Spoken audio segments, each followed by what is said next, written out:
ஏசாயா புத்தகம் 43ஆம் அதிகாரம் 1வது வசனத்திலிருந்து 21வது வசனம் வரைக்கும்.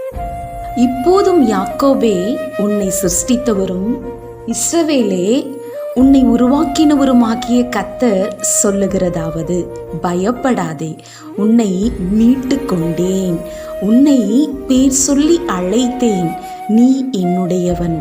நீ தண்ணீர்களை கடக்கும்போது நான் உன்னோடு இருப்பேன், நீ ஆறுகளை கடக்கும்போது அவைகள் உன்மேல் புரளுவது இல்லை. நீ அக்னியில் நடக்கும்போது வேகாதிருப்பாய், அக்னி சுவாலை உன் பேரில் பற்றாது. நான் இஸ்ரவேலின் பரிசுத்தரும் உன் இரட்சகருமாயிருக்கிற உன் தேவனாகிய கர்த்தர். உன்னை மீட்கும் பொருளாக எகிப்தையும் உனக்கு ஈடாக எத்தியோப்பியாவையும் சேபாவையும் கொடுத்தேன். நீ என் பார்வைக்கு அருமையானபடியினால் கனம் பெற்றாய், நானும் உன்னை சிநேகித்தேன். ஆதலால் உனக்கு பதிலாக மனுஷர்களையும் உன் ஜீவனுக்கு ஈடாக ஜனங்களையும் கொடுப்பேன். பயப்படாதே, நான் உன்னோடே இருக்கிறேன்.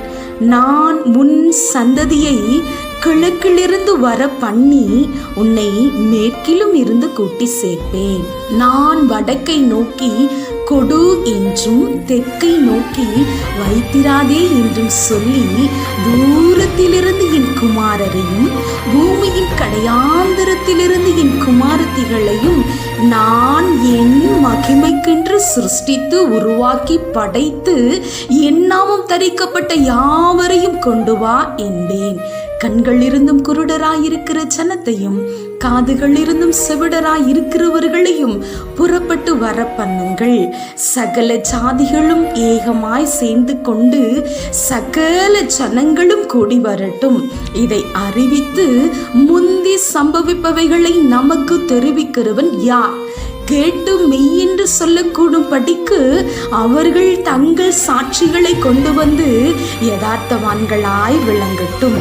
நானே அவரின்றி நீங்கள் உணர்ந்து என்னை அறிந்து விசுவாசிக்கும் படிக்கு நீங்களும் நான் தெரிந்து கொண்ட என் தாசனும் எனக்கு சாட்சிகளாயிருக்கிறீர்கள் என்று கர்த்தர் சொல்லுகிறார்.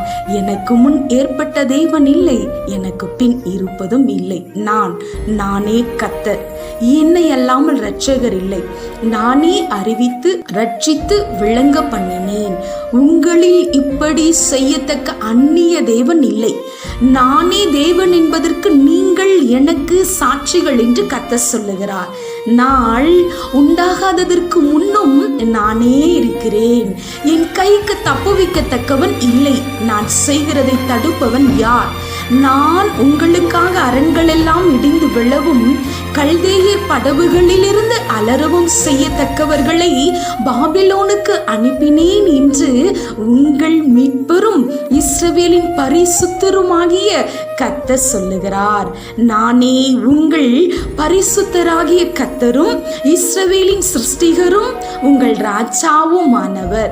சமுத்திரத்திலே வழியையும் வலிய தண்ணீர்களிலே பாதையையும் உண்டாக்கி ரதங்களையும் குதிரைகளையும் இராணுவங்களையும் பராக்கிரமசாலிகளையும் புறப்பட பண்ணி அவைகள் எழுந்திராதபடிக்கு ஒருமித்து விழுந்து கிடக்கவும் ஒரு திரி அணைகிறது போல் அவைகள் அணைந்து போகவும் பண்ணுகிற கர்த்தர் சொல்லுகிறதாவது, முந்தினவைகளை நினைக்க வேண்டாம், பூர்வமானவைகளை சிந்திக்க வேண்டாம்.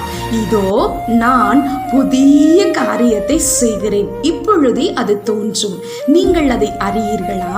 நான் வனாந்தரத்திலே வழியையும் அவாந்தர வெளியிலே ஆறுகளையும் உண்டாக்குவேன். நான் தெரிந்து கொண்ட என் ஜனத்தின் தாகத்துக்கு வனாந்தரத்திலே தண்ணீர்களையும் அவாந்தர வெளியிலே ஆறுகளையும் உண்டாக்குவதனால் காட்டு மிருகங்களும் வலு சர்ப்பங்களும் கோட்டான் குஞ்சுகளும் என்னை கனம் பண்ணும். இந்த ஜனத்தை எனக்கென்று ஏற்படுத்தினேன், இவர்கள் என் துதியை சொல்லி வருவார்கள். ஆமென்.